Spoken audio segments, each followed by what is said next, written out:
ध्रुव ने अपनी मंगेतर लारा की आंखों में आंखें डालकर भारी और कड़े शब्दों में कहा, ठीक है, मंजूर है, मुझे तुम्हारी ये शर्त मंजूर है। उसने 3 साल बाद होने वाले मुकाबले की शर्त के लिए लारा को हामी भर दी। ध्रुव के इतना कहते ही लारा ने एक आखिरी बार उसे घूर कर देखा और फिर अपने बॉडीगार्ड्स के साथ शौर्य महल से बाहर जाने लगी। लारा भी हॉल के बड़े से दरवाजे तक पहुंची ही थी कि उसके कानों में एक लड़की की चेतावनी देती हुई आवाज पड़ी, रुक जाओ लारा। जैसे ही लारा ने मुड़कर देखा तो उसे गुलाबी रंग के गाउन में इरा दिखाई थी।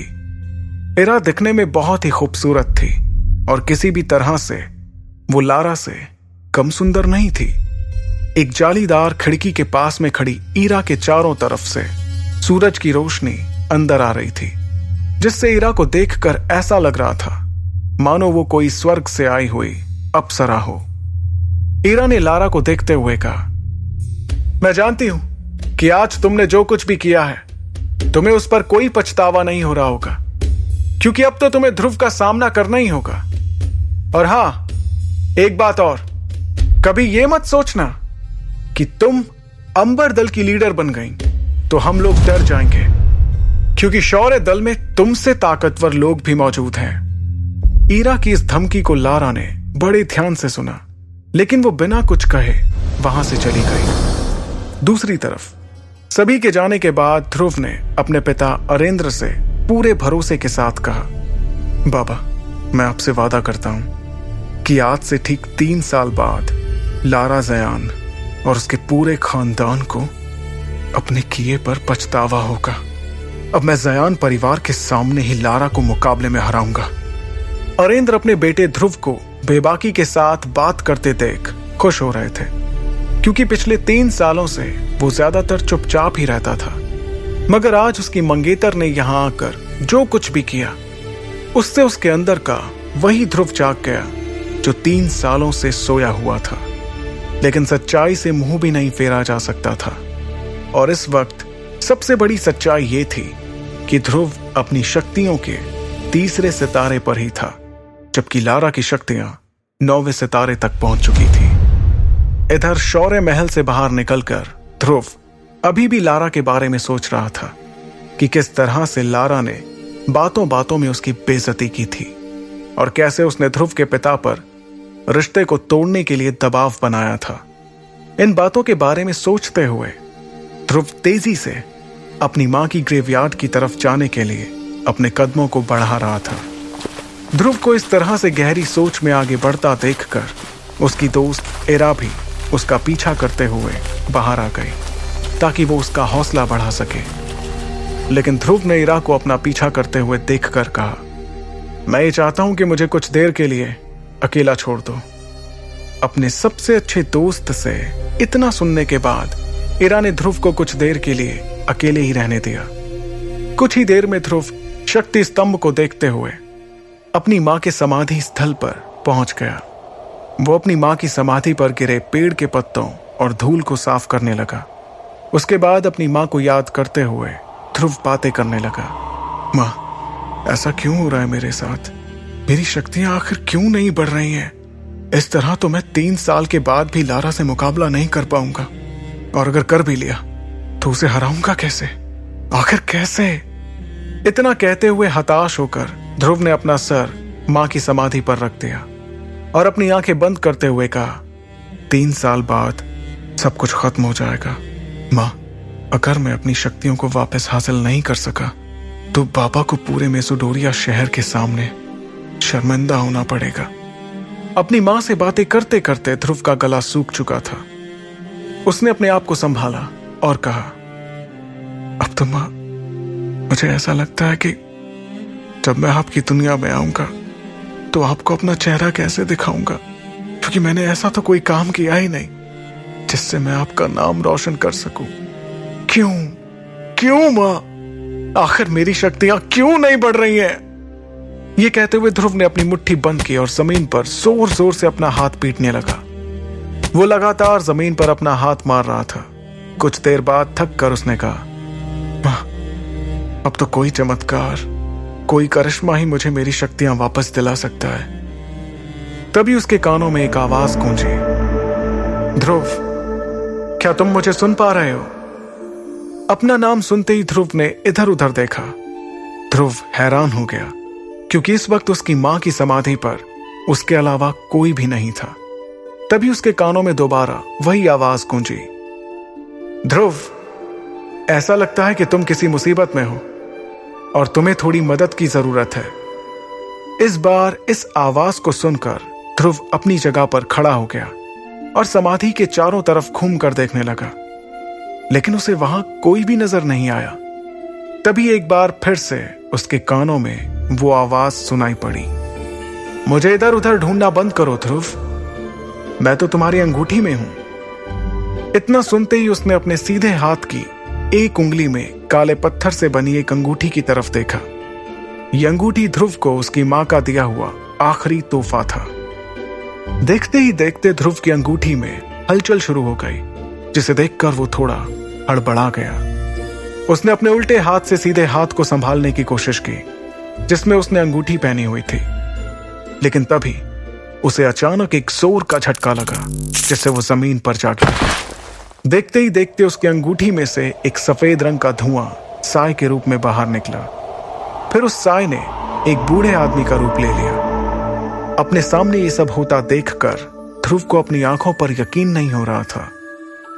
ध्रुव ने हड़बड़ाते हुए उस बूढ़े आदमी से पूछा, कौन हो तुम? ध्रुव के ये पूछते ही उस बूढ़े आदमी का सफेद साया उसके चारों तरफ घूमने लगा। उसे देखने के लिए ध्रुव को बार बार इधर से उधर गोल गोल घूमना पड़ रहा था। कभी वो साया ध्रुव के सामने होता तो कभी पलक झपकते ही उसके पीछे चला जाता। ध्रुव ने हड़बड़ाते हुए दोबारा पूछा, कौन हो तुम? और तुम मेरी अंगूठी में क्या कर रहे थे? वो साया कुछ देर तक ध्रुव के चारों तरफ घूमने के बाद उसके सवालों का जवाब देने के लिए उसके सामने आकर एक जगह पर रुक गया। मैं कौन हूं यह जानना तुम्हारे लिए जरूरी नहीं है, लेकिन हां, मैं तुम्हें किसी तरह की परेशानी नहीं होने दूंगा। इतना कहते हुए वो साया हंसने लगा और फिर उसने अपनी बात को आगे बढ़ाते हुए कहा, मुझे तो तुम्हारा शुक्रिया अदा करना चाहिए। आखिर तुमने पिछले 3 सालों से मुझे अपनी अंगूठी में संभाल कर रखा और देखो, आज मुझे नींद से जगा दिया। शुक्रिया ध्रुव, तुम्हारा बहुत बहुत शुक्रिया। तुम्हारे अंदर कुछ अलग ही बात है। मुझे अभी नहीं पता कि वो क्या बात है, लेकिन हां, वो बात कुछ अलग ही है। उस साय से इतनी बातें सुनने के बाद ध्रुव ने गुस्सा करते हुए कहा, तो तुम पिछले 3 सालों से मेरी अंगूठी में छिपकर बैठे हो। कहीं तुम्हारी वजह से ही तो मेरी शक्तियां कम नहीं हो रही थी, क्योंकि जब से तुम मेरी अंगूठी में छिपकर बैठे हो तब से मेरी शक्तियां बढ़ नहीं रही हैं। ध्रुव की इस बात पर वो साया और ज्यादा हंसने लगा। उसे इस तरह से हंसता देखकर ध्रुव ने अपने गुस्से को बरकरार रखते हुए कहा, इसका मतलब मैं सही समझ रहा हूं, तुम्हारी वजह से ही पिछले 3 सालों तक मुझे मेसोडोरिया शहर के लोगों के सामने शर्मिंदा होना पड़ा। अभी भी वो साया हंस ही रहा था, जिस पर अब ध्रुव को बहुत ज्यादा गुस्सा आने लगा और उसके मासूम से दिखने वाले चेहरे पर अब खतरनाक हाव भाव दिखाई देने लगे। वो इस वक्त इतने गुस्से में था कि उसने अपनी मां की दी हुई आखिरी निशानी की भी परवाह नहीं की। ध्रुव ने गुस्से में अपनी अंगूठी को निकाला और उसे दूर चट्टान की ओर फेंक दिया। ध्रुव को इतना परेशान होता देखकर उस साय ने कहा, सुनो ध्रुव, जो होना था वो हो चुका। अब इस तरह से तुम्हारे गुस्सा करने से कुछ भी नहीं होगा, लेकिन हां, अगर तुम मेरा साथ दोगे तो मैं तुम्हारे बहुत काम आ सकता हूं। यह बात ध्रुव को कुछ समझ नहीं आई। उसने उस साय से पूछा, आखिर तुम क्या चाहते हो? ध्रुव के सवाल का जवाब देने के लिए वो साया फिर से उसके सामने एक जगह पर हवा में रुक गया और कहने लगा, ये हुई ना बात। मैं चाहता हूं कि तुम मुझे फिर से अपनी अंगूठी में रहने की जगह दो, बदले में मैं तुम्हें। वो साया इसके आगे कुछ कहता उसके पहले ही ध्रुव ने कहा, नहीं नहीं, कभी नहीं, कभी भी नहीं।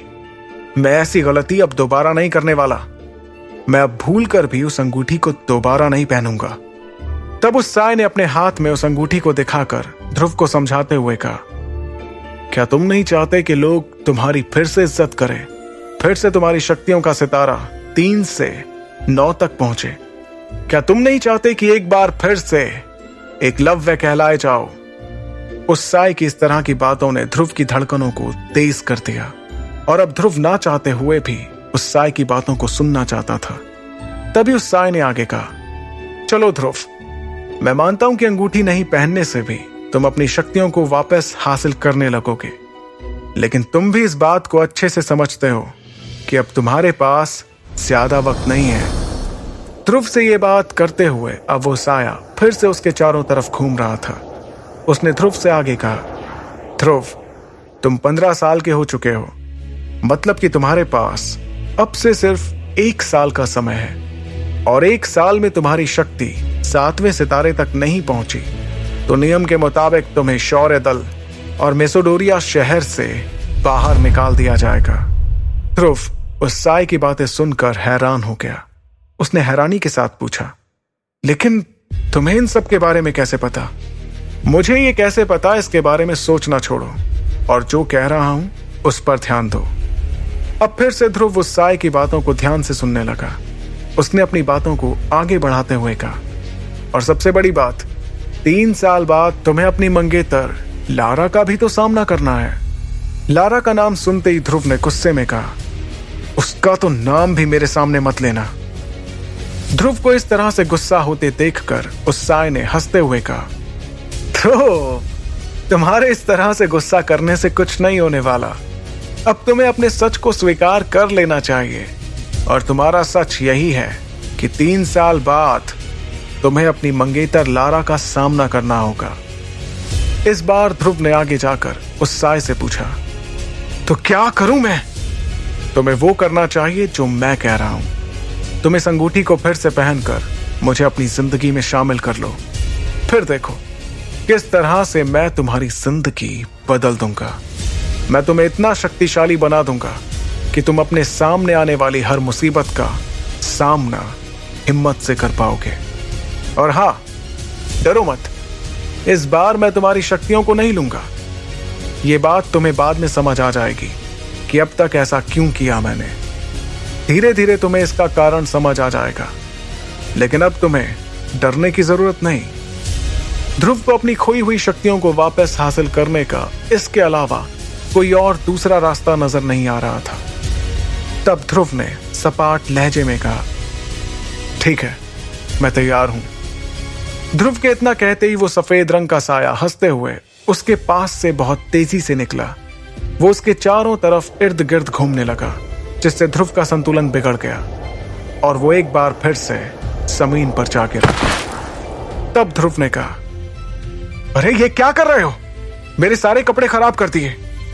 जमीन से उठने के बाद ध्रुव ने उससे एक सवाल किया, वैसे तुमने अभी तक मुझे अपना नाम नहीं बताया।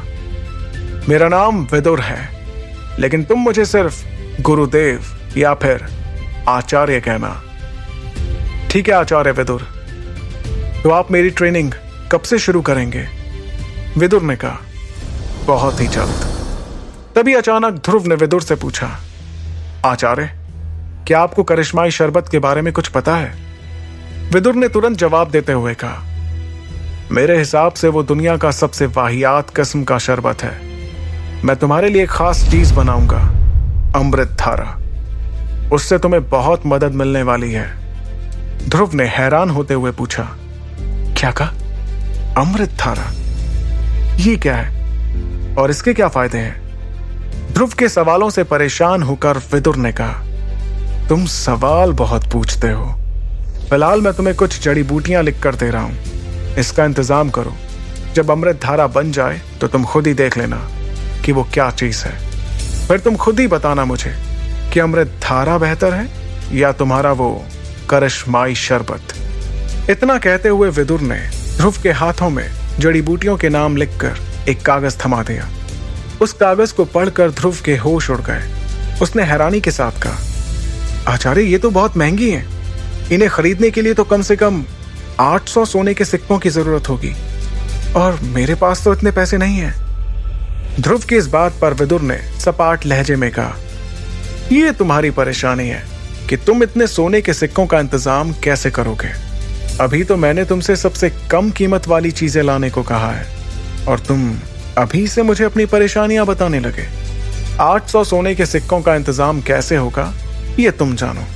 जब तुम्हें पता चलेगा ना कि मेरे अमृत धारा की मार्कस में क्या कीमत है तो तुम्हारे होश उड़ जाएंगे। फिर तुम्हें समझ आएगा कि तुम्हारे हाथ कौन सा खजाना लगा है। ये बात चल ही रही थी कि ध्रुव को ऐसा लगा कि कोई उनकी ओर आ रहा है। इस आहट को सुनकर विदुर ने जल्दबाजी में कहा, मैं अंगूठी में वापस जा रहा हूं, तुम इस अंगूठी को पहन लेना और हां, किसी को भी मेरे बारे में मत बताना, समझे।